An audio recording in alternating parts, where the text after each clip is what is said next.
மகளிர் அணியில பூரா ஒன்றிய செயலாளர் போட்டிருக்கீங்க. எல்லாரும் ஒன்றிய செயலாளர் போட்டிருக்கீங்க. எதுக்கு? மாவட்டத்திலே 13 பதவி துணை செயலாளர், இணை செயலாளர், தலைவர், பொருளாளர், அது இது எல்லாம் போட்டு வச்சிருக்கீங்க.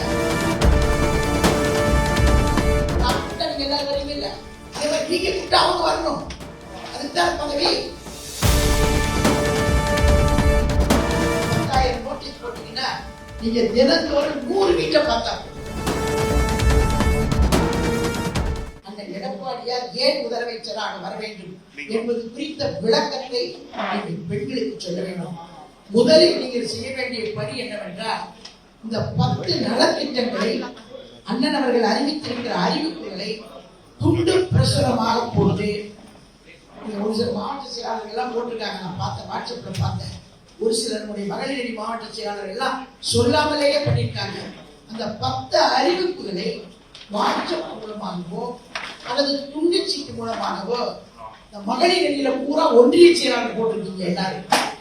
எல்லாரும் ஒன்றிய செயலாளர் போட்டிருக்கீங்க. எதுக்கு? நோட்டீஸ்ல பேர், அந்த பேர் போடுறது மட்டும்தானா? இல்ல, கூப்பிடுங்க.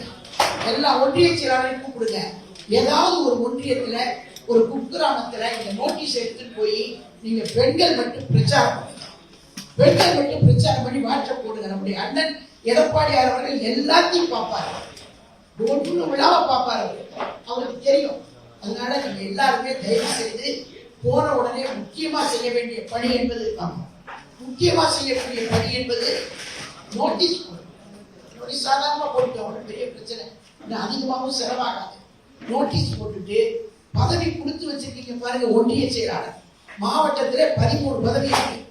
துணை செயலாளர், இணை செயலாளர், தலைவர், பொருளாளர், அது இது எல்லாம் போட்டு வச்சிருக்கீங்க.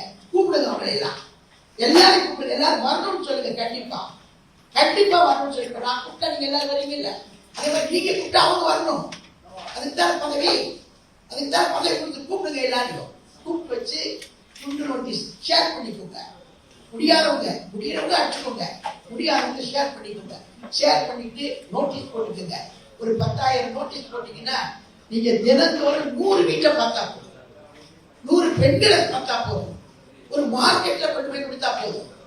ஒரு மார்க்கெட்ல, ஒரு மீன் மார்க்கெட்ல, காய்கறி மார்க்கெட்ல, அங்க கொண்டு போய் மட்டும் உங்க பிரச்சாரத்தை பண்ணீங்கன்னா போதும்.